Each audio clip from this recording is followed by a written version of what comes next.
સુરતના ટેક્સટાઇલ માર્કેટમાં ઠગાઈ આચરતા તત્વો હવે ડિજિટલ દસ્તાવેજોમાં પણ છેડછાડ કરતા થયા છે। આધાર કાર્ડ જેવા મહત્વના દસ્તાવેજમાં એડિટિંગ કરીને બોગસ પેઢી ઊભી કરનાર તામિલનાડુના એક વેપારીની સુરત ઇકોસેલ પોલીસે ધરપકડ કરી છે। આરોપીએ 10 કરોડ રૂપિયાની સાડીઓ પડાવી લીધી હોવાની ચોંકાવનારી વિગતો સામે આવી છે। સુરત પોલીસની ઇકોસેલે તમિલનાડુના ગણેશ થનગાવેલ નામના શખ્સની ધરપકડ કરી છે। આરોપીએ મૈસૂરમાં શિવમ ટ્રેડર્સ નામે એક બોગસ કંપની ઊભી કરી હતી અને આ કંપની બનાવવા માટે તેણે આધાર કાર્ડમાં છેડછાડ કરી ખોટા દસ્તાવેજો બનાવ્યા અને સુરતના ટેક્સટાઇલ વેપારીઓ પાસેથી 10 કરોડ રૂપિયાની કિંમતની સાડીઓનો માલ મંગાવી તેની ઉચાપત કરી હતી। પોલીસ તપાસમાં સામે આવ્યું છે કે આરોપી ખૂબ જ શાતિર છે અને તેણે અનેક વેપારીઓને પોતાનો શિકાર બનાવ્યા છે।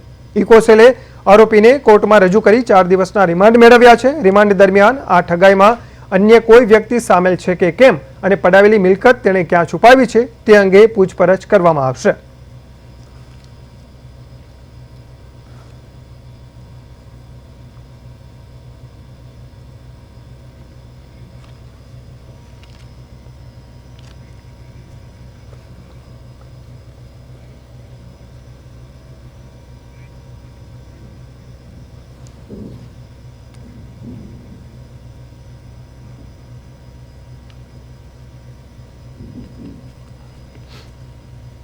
સુરત શહેર એ એક ટેક્સટાઇલ હબ છે અને સમગ્ર ભારતમાં જ નહીં પરંતુ વિદેશમાં પણ ટેક્સટાઇલને રિલેટેડ પ્રોડક્ટ એક્સપોર્ટ કરવામાં આવે છે।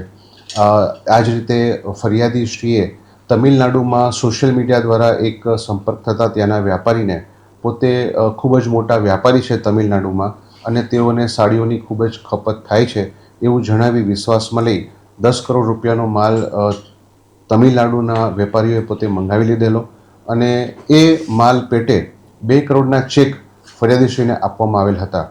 જ્યારે ફરિયાદીશ્રીએ પોતે આ ચેક બેંકમાં ડિપોઝિટ કર્યા ત્યારે એ ચેક બાઉન્સ થતાં તેમને શંકા ગયેલી અને તેઓએ તપાસ કરતાં આ સમગ્ર વેપારીઓ બનીને જે લોકોએ માલ લઈ ગયા હતા એ લોકોએ એમની સાથે વિશ્વાસઘાતનો તેમને કન્ફર્મ થયેલ, જે આધારે તેઓએ ફરિયાદ આપતા અમે હાલ આ ફરિયાદમાં 3 આરોપીની ધરપકડ કરી લીધેલી છે અને તાજેતરમાં જ તે આરોપી ગણેશન ઉર્ફે મુરલીની ધરપકડ